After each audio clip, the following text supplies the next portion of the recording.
Well, good evening, everybody. It's great to see such lovely people tonight. It says a lot about you that you're here tonight. I mean, the weather's probably not the best. You could be comfortable on your couch watching Netflix, maybe. But you're here today, and that's impressive. That tells me that you're looking to work on yourselves and better yourselves, and maybe be around other people who want to better themselves as well.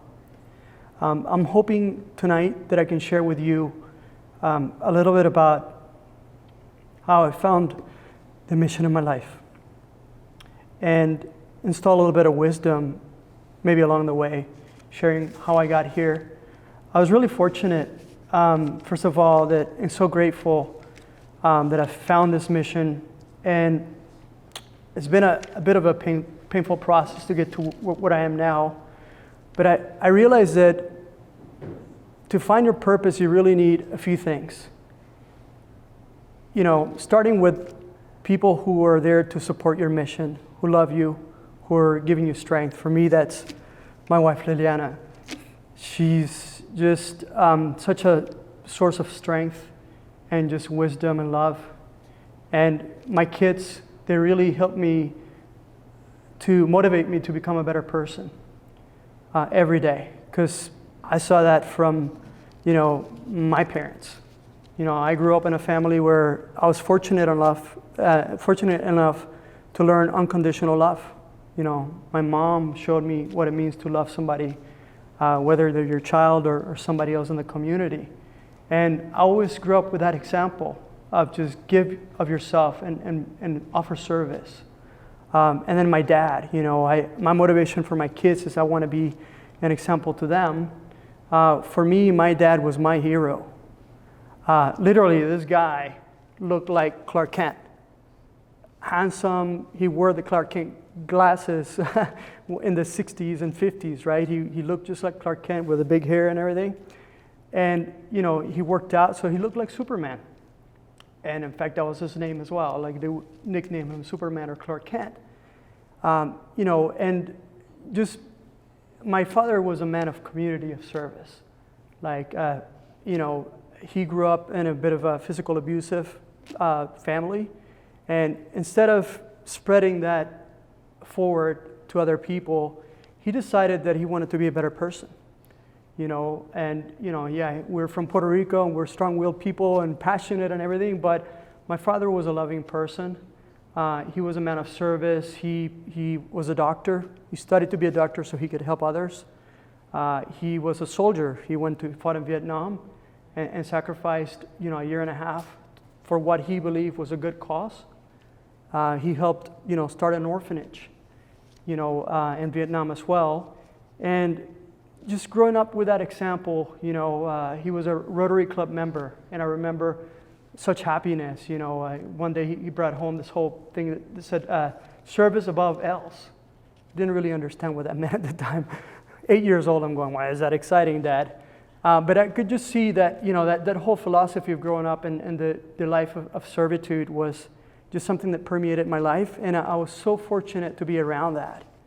Growing up, you start your family, and my parents were in Florida and in Georgia, and you would lose not so much regular contact because of geography and things like that, right? But he always remained an example for me. I always would call him and say, leading for advice and things like that, right? And then, he was semi-retired and he was working in a nursing home. And one day, my hero got sick. He was diagnosed with Alzheimer's. And having been a doctor and running a nursing home where 50% of the people in the nursing home have dementia, he realized that we're in for a rough ride. This is not going to be pretty, And so when he was diagnosed, it was a pretty horrible event because, he knew what he was getting into. And there wasn't much of a solution, as a doctor, like, hey, what can we do? Well, there's a medicine, and we know it doesn't work. Is there any diagnostics or anything you can do not really. It's almost equivalent to actually, going to the mechanic and saying, my memory's not working right, or my car's not really working right? Can you help me? Oh, we know what you have. You have old car syndrome. Here's an air freshener and send you on your way. It's a death sentence, right? On average, over a period of 4 to 8 years, it costs about $350,000 to maintain a person out of the pocket of a family. So we were fortunate that we were fairly wealthy and we could absorb that, but by no means does that stop any of the other issues that happen. The amount of suffering that you see when a person that you love is disintegrating in front of you. Their memories, their personalities, is just gradually being dissolved in front of you. Luckily, my father, Alzheimer's didn't take his heart and his kindness. And, just thinking about the moment when he's passing away, and luckily, like Deepak said, I've been a long-term meditator. And as a Vipassana meditator, we're taught a technique called metapana. And metapana is loving kindness. Metapana is when you take somebody's suffering and you breathe it. And you take it in yourself. And then when you exhale, you give them unconditional love. And I was fortunate enough that, when I got the call that my father was sick, he hadn't eaten in 3 days. He ended up not eating in 10 days. So I was always thinking 7 days people can't survive with food and water. That's not true. He hung in there for 10 days. And it had been about 3 days until I was able to fly from Calgary to Orlando. And his last words to me was, "I love you, my son." But he wasn't saying these words. He couldn't speak at the time. But somehow, some way, he communicated, "I love you, my son." And I heard him say, "I love you, my son." Those were his last words. And I was fortunate enough to spend 3 days with him before he passed away. And I would sit in bed next to him and I would breathe in his suffering and give him unconditional love. And I was thinking the whole time, how this man, he lived such a wonderful life. How can I do better than him, right? How can I live a better life? And I said, you know what? I can't. I really probably can't. But then I started thinking about, what am I doing with my life? What are people doing around? I'm looking around and I would see that, my dad, he would take care of his body, right? He survived those 10 days probably because he took care of pristine condition in his body, right? And, he was playing the long game too. Just, he didn't know some things at the time on how to play that part of the long game. And I was just thinking, how much energy do we spend building these things that are my dad was a sack of bones next to me, How much energy are we spending chasing after building these things that mean absolutely nothing? We're building these sandcastles all the time around us. It's my car, my clothes, my this, my that, all these extensions of who we think we are. But let me tell you, I have seen this firsthand. That's a sandcastle. It doesn't mean anything. You can't take any of that stuff away with you. Whether you're a prince or a pauper, whether you take care of your body, at some point you're going to be a sack of bones in bed. And what are we here for? If it's not chasing after these things and being seduced by all these different things, then what are we here? What is our purpose in life? And as I was breathing in through, his suffering and giving him love, I before he passed away, I made him a promise. I said, "Dad, I am going to promise you that I'm going to find a solution to Alzheimer's. I don't know how, but I'm going to spend the rest of my life doing that. And with my dying breath, I know that that's what I have to accomplish. And that's what I'm here on this earth to do." And I felt it with every cell of my being, fully awakened. And that was when I realized that's what I have to do. And luckily, I have a mom who taught me that you could do anything you want. She really believed, like, if you put your mind into it and you work hard, you can do it. And I said, okay, let me take inventory. Well, how can I do this, right? And I said, well, I've been an R&D guy for 15 years, technology and things like that. I've been a health coach. I'm a biohacker. I'm a product manager guy. I do research. I do research on research. That's what meta research does. Meta research looks at it and says, you know what? These are all Lego pieces, and we're going to assemble them together, and I don't care about figuring out the details. We can get specialists for that, right? And that's what I decided to do, right? Now let me ask everybody here in the room. I want you to look to your right and look to your left and see your friend or your family member next to you. Now, if we're all 65 years old, what that would mean is that either yourself or the person left to you or right to you, they're going to have Alzheimer's. That's reality. If you're women, you have even a higher probability of getting Alzheimer's. In fact, there's a new case right now every 66 seconds, right? So with all these things, all these problems, right, we realized that we needed to do a different approach about this, right?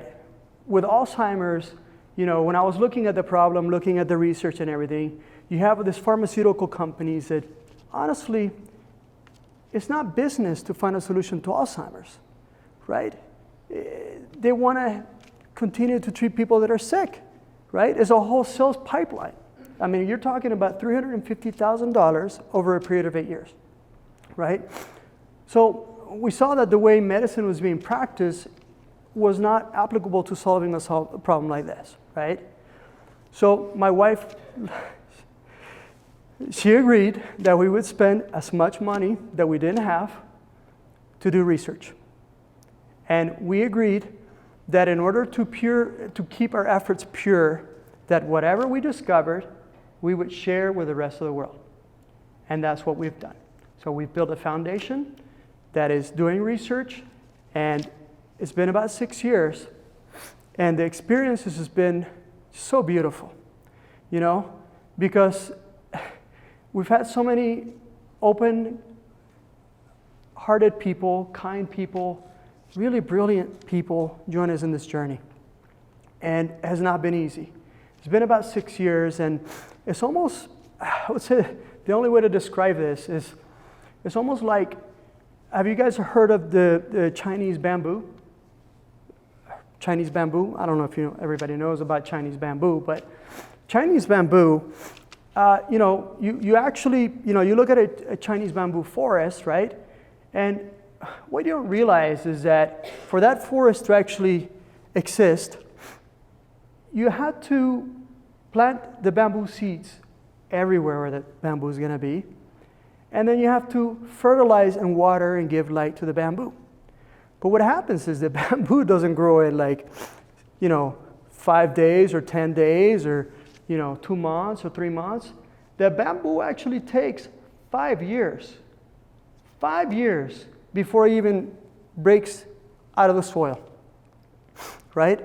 And the thing about it is like, I many times I feel like the crazy man walking around fertilizing this ground and giving water and giving sunlight, and other people walking around with me giving water and sunlight, and people are going, you guys are crazy. What are you doing? We're trying to help with Alzheimer's. We're doing this research, right? And how are we doing this? Well, we've literally connected with 6 different countries: Germany, Japan, China, UK, France, researchers from all over the world, neurologists, AI people, and we found this collective of people who are working with us. And they all want to give of themselves, and we're all walking around putting this, this fertilizer. And what happens is, you don't see the results, but when you're putting all this energy in the ground with mental volition of giving and opening your heart and doing something for someone else, these magical things happen. And what's happened is these bamboos have built this beautiful, solid foundation that is underground. And it's been about 5 years of this work. And what's happened now is the bamboo is starting to sprout. and now we're not so crazy anymore. Now we've got these things that we're showing to the world. And the bamboo, in nature, what happens is, even though it takes 5 years for the bamboo to do nothing, to build a foundation, it takes 6 weeks for the bamboo to grow 80 feet. Right? That's crazy. Now my question to you is, does the bamboo actually take 6 weeks to grow 80 feet? Or does it take 5 years and 6 weeks to grow 80 feet? Right? And you know, in a way, it's a wonderful thing, because now that these things are sprouting, now that we're moving forward, I can tell you that my purpose tonight is to tell you that you don't have to be worried about Alzheimer's. You don't. Alzheimer's is gone. In this decade, we're going to eradicate from the face of the earth. And it's not an easy thing to say, but we have actually built something that we felt like it's been evidence-based, and there's a lot of doctors, and we've got a team, and now we're actually going for clinical trials. So we just have to, the sprouting part of it is getting this thing out there, and then whatever's proven there, we're going to share with the world. So that's kind of my story and my mission in life. And you know, if you feel compelled, you know, to help, please, we could use all the help, because this is, you know, if you look around to the person to your right or to your left, if we don't have a solution for this, either yourself or the person on the left or on the right is going to be affected by this. So I want to thank you for your time tonight, and that's all I wanted to share with you. Thank you so much.